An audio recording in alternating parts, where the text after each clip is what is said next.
Last Train to Christmas was released in 2021. This is directed by Julian Kemp, written by Kemp, with a cast including Michael Sheen as our protagonist, Tony. I really like the premise. I really did not like the execution. Tony is on a train, and he is able to travel through time on the train. If he goes into certain carriages, he goes back in time in his life.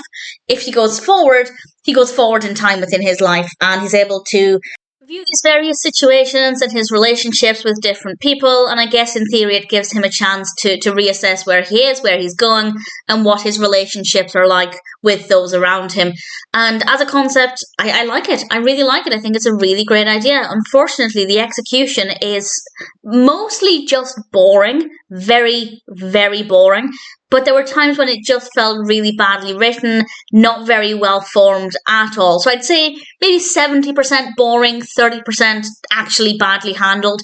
And Tony as a character is very unlikable for me from start to finish. Having an unlikable protagonist and then over time warming to them as they go on a journey, that's quite common, especially with this kind of Christmas film where a character is able to reassess their situations. But I found that Tony was unlikable throughout the entire film. I never ever warmed to him. So that, coupled with a boring and slightly poorly handled narrative, meant that it didn't really have a lot to offer. It didn't feel like the most Christmassy film. I guess it is a Christmas film, but it doesn't feel like a kind of film that would get me into the Christmas spirit. So that's not necessarily a bad thing. I know some people prefer Christmas films that are toned down a little bit.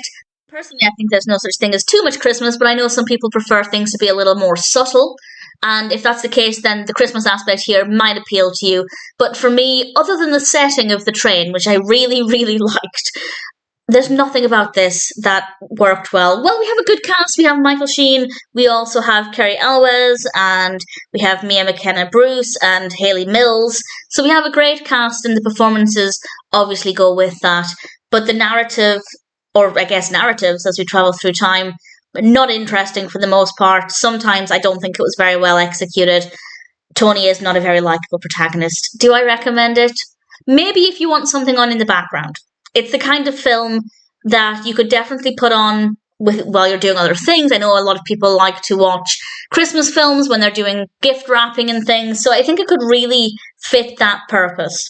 Because, as I said, for the most part, it's just dull. It's not irritating. It's not annoying. Yes, I thought Tony was annoying, but the film itself is not too irritating. But it's just not an enjoyable experience, really. And, again, maybe if Tony had become more likeable as the film progressed, it might have been a bit more enjoyable. But for me, that just never happened. So, unfortunately, aside from the train setting and a pretty solid cast, there wasn't really anything about Last Train to Christmas that I enjoyed. If you're looking for something to put on in the background, or if there's another reason you want to watch this, such as the cast, then sure, check it out. I guess it's watchable, but otherwise, I don't think it's a particularly great film.